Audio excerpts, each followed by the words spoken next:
Well, hello there, motherfuckers, and welcome to your Smackdown review. So they tried a few new things here tonight. They tried to develop a few personalities and try a little bit better verbiage.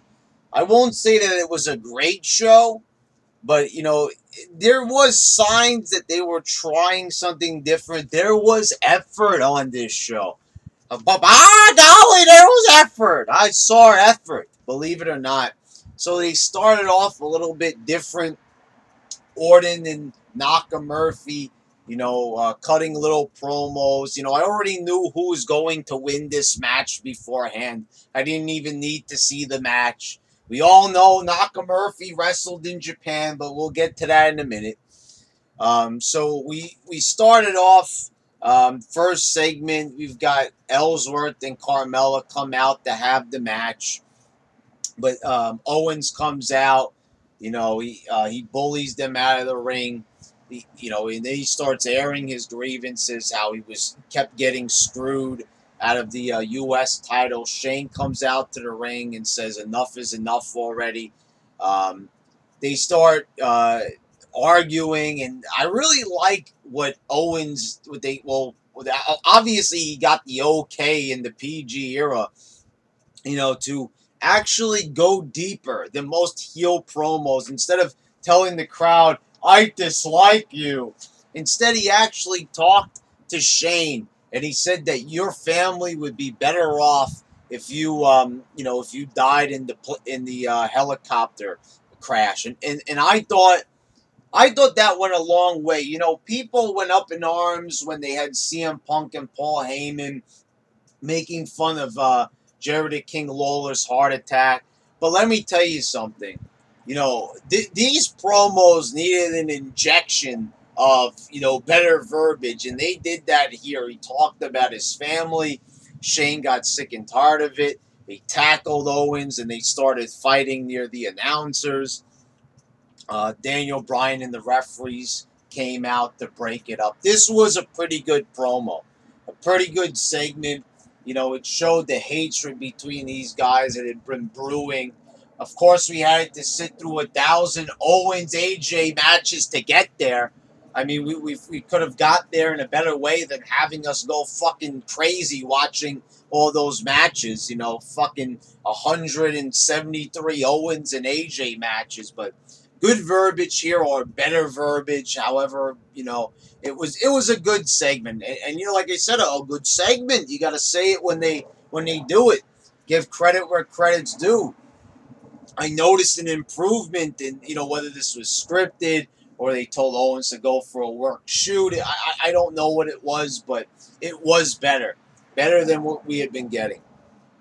Natalya defeated Carmella. I don't know if Ellsworth fucked up here. He dropped the briefcase in the ring, or he threw it in the ring. He gently threw it in the ring. I don't know if he wanted her to cash in, or he just genuinely fucked up, for real fucked up. And after, so you had Natalya roll her up from behind, getting the pin. Then Carmella cuts into to Ellsworth, telling him that he's subhuman, making fun that he has no chin, and going deeper. I noticed they were making the heels act more like heels. And that I liked. I mean, you could really see with Owens and Carmella. I might call Owens a fat slob and everything, but I'm just taking a crack at his weight. Because I mean, this is his job to be in front of a fucking camera. He should look fucking half decent. There's no reason to have flabby titties. And you have to have better presentation, is what I'm saying. But I always gave the guy credit for having charisma. And Carmella's the same thing. They gave them better verbiage tonight, and it really showed. Then we had this segment with Dolph Ziggler, and I don't get what's going on. He was talking, this has been going on for 3 weeks now. He starts saying that he's been gone for a while, that he's going to have a big reveal. Then the following week, he says that, he's not ready to have the reveal. Now he has the reveal. So he talks about, which is funny, he says that everybody has a gimmick, that the crowd loves characters and costumes. Really? Who has a costume? Who has a character? Yes, you know, Naomi has a character, you know, has a great entrance and everything and stuff. Okay, so he does the Cena bit, comes out like Cena. Then he comes out with like Macho Man, but it's really cheap, like a cheap ass robe, no sunglasses, no bandana. Doesn't even bother to put on the fake beard or anything. But you know that's neither here nor there. Then he comes out like with Naomi. He has like colorful like dreadlocks like hanging down from him, almost like Finn Balor style, with her music. And then he says that, you know, this is what people want. You know, he said what he just did, anybody could do. He said, but nobody could do what he does in the ring. I don't get who they're trying to appeal to here. Like he's supposed to be a heel because he's talking to the like he's putting down the casuals.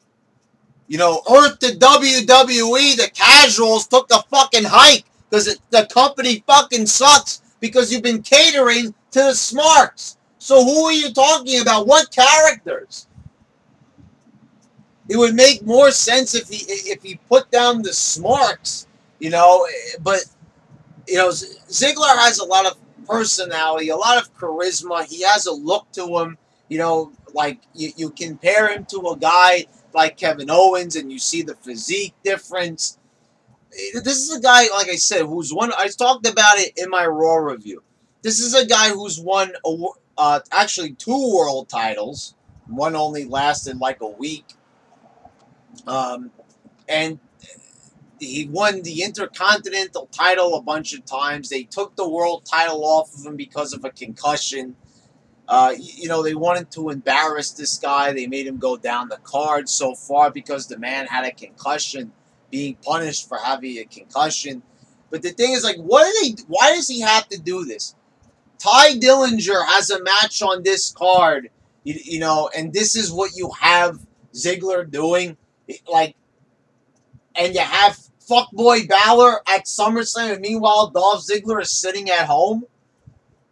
You're telling me that fuckboy Balor has more worth than Dolph Ziggler? Go fuck just fucking scratch your fucking ass. I mean, they say that they have nothing for him. I understand if, you know, they have nothing for somebody, if they don't know how to cut a promo, if they're just not getting over with the crowd. But Ziggler got over. He got over a long time ago. This guy proved himself in the ring, proved himself on the mic. He has a look to him. But, like, what more do they want? Oh, we can't figure it out. Okay, well, that's on creative. That's not on Ziggler. You got to try harder. You got to put more effort into it. Like you did with the promos tonight. Try harder. This is not trying harder for Ziggler. I mean, you're having him mock people's entrances. How many times are we going to do this gimmick? You know, mocking people and everything. Why can't they just fucking, you know, give Ziggler a storyline? Do something interesting with him. You know, instead, no, nothing. Just have him come out, copy a few gimmicks. And like I said, who's he talking to? The WWE doesn't even have any characters. There's a few people that have little interesting little characters here and there, but this is mostly just a pure wrestling show. Like I said, it's become like the fucking indies. It's become like Japan. No characters, just fucking wrestling matches and plain-ass promos. Aiden English defeated Sami Zayn.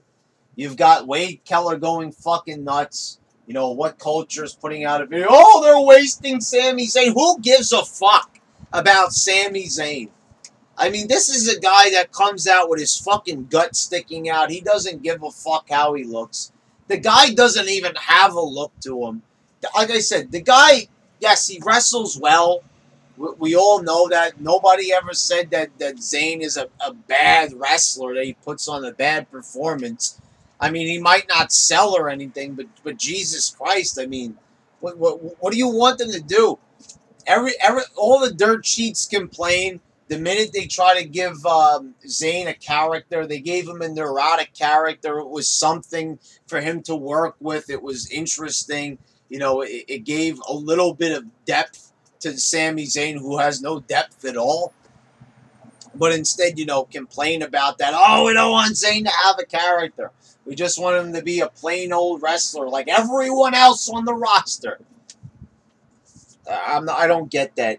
Backstage, Daniel Bryan was talking to, obviously it was Vince McMahon. The New Day show up. You had the Usos announcing that it was a street fight, which is like totally ridiculous. That I remember when they were having the match with New Day to decide, what the stipulation was going to be. What was that last week? You had, what's his name, Todd Phillips or Tom Phillips, what the fuck his name is, blurt out, oh, what if it's a street fight? Like, and it was a street fight. Yay. Like, then Big E makes, like, some dirty joke that barely even makes sense. They walk away. Baron Corbin defeated Ty Dillinger. Did Corbin really have to, like, take a cheap shot at Ty to beat him?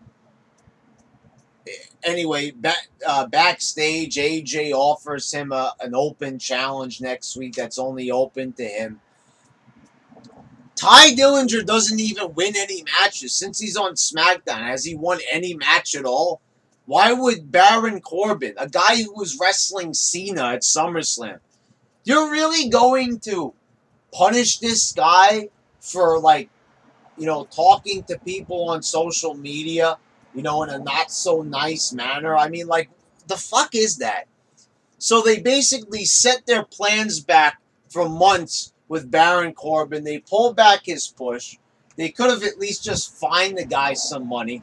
But instead, they just demote the guy on the roster back to the U.S. title. And that's where he was a couple of months ago. We're in the same spot we were before with them. I mean, holy shit. Like, what are they doing? And what is this whole appeal with Ty Dillinger? Like I said, I'll never get it. What is this fascination with Gavin Spears? That everybody seems to like this guy. What is the charisma factor? They think that the 10 is a gimmick. It's not. It's simply a guy just holding up both his hands. Look at him. I have a gimmick, guys. I have a gimmick. Oh, I mean, that's not a gimmick. That's a joke. I mean, Jesus. What is that? You can't say that is a character. That's not a gimmick. That's what they had Dolph Ziggler come out there and say, oh, everyone has a character and a gimmick.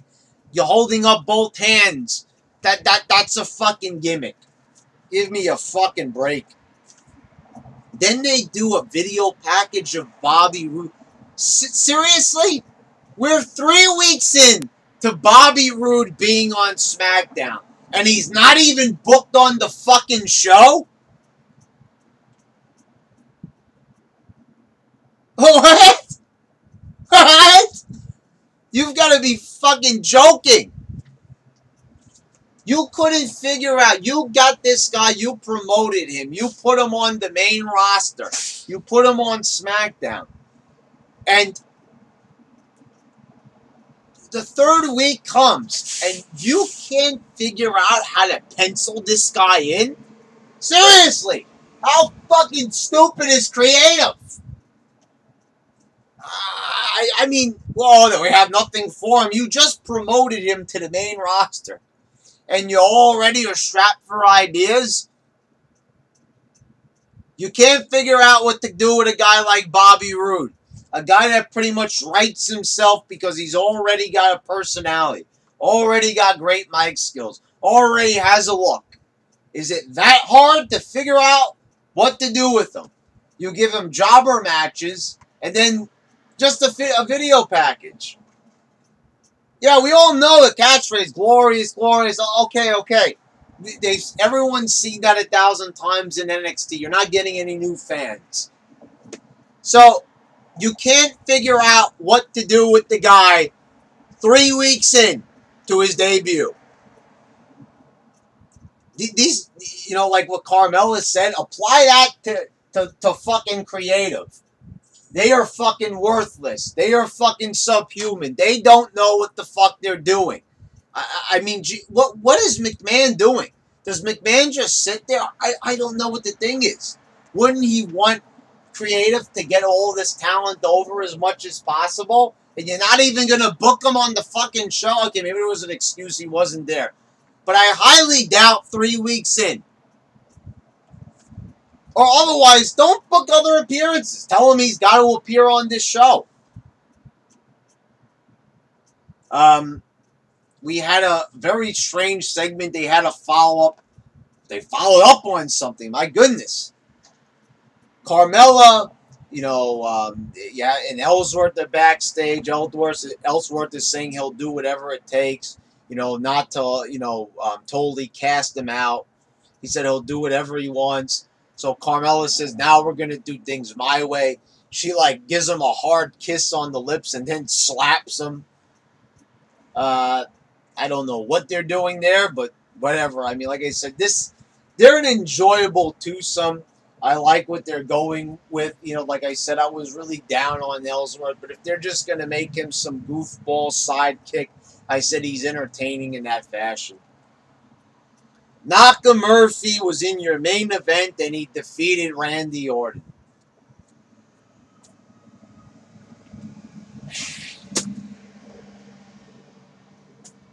I'm done. I'm done.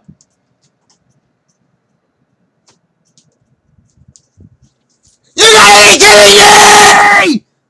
What the heck are we doing here? What are we doing here? You mean to tell me that you're going to not only have NAKAMURPHY go over Cena, but go over Randy Orton as well? And you have to book a guy that looks like Jinder Mahal. He has to have those two guys with him to help him to win. He can't just be a badass. He has to be a chicken shit heel. But you're going to book the guy like NAKAMURPHY with no physique at all. And the funny thing is, there's the one part in the match where NAKAMURPHY has got Orton in the triangle choke. And Orton is not letting him complete the move. He starts lifting him up. And then what's his name?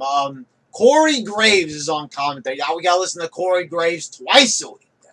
Couldn't find another comment. They don't want to use Jerry the King Lawler here. They've got Mauro Ranallo rotting away. JBL's nowhere to be found, so they don't have to worry about that controversy. But instead, Tom, whatever the fuck Phillips' name is, whatever his first name is, doesn't even matter. That guy, Corey Graves, this is the commentary team that we have on SmackDown. I mean, this is more like Bland Down Live. It's not SmackDown. It's fucking bland as shit. These two guys. But anyway, you've got Corey Graves there. And he says that Orton has a slight power advantage. Slight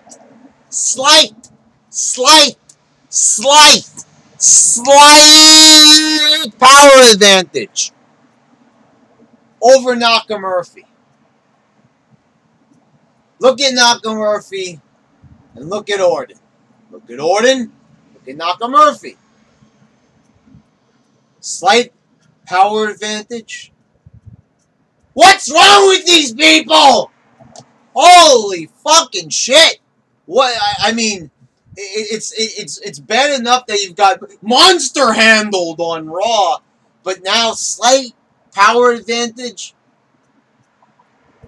My hand has a slight power advantage over my cock. What the fuck is that shit?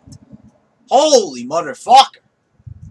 I mean, I understand that any form of strength a lot of times might be, worked into the match because, it's a choreographed fake fight.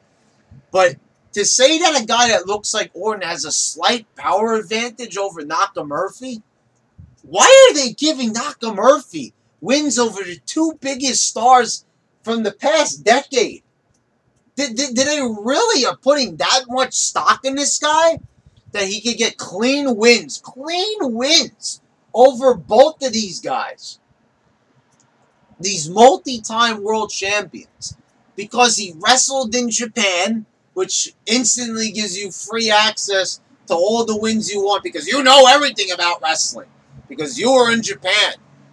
And then you look at the other side of things and you have the ADD marks that they can't even concentrate on who they want. One week it's Sami Zayn, one week it's Kevin Owens, one week it's Fuckboy Balor, the next week it's Ty Dillinger.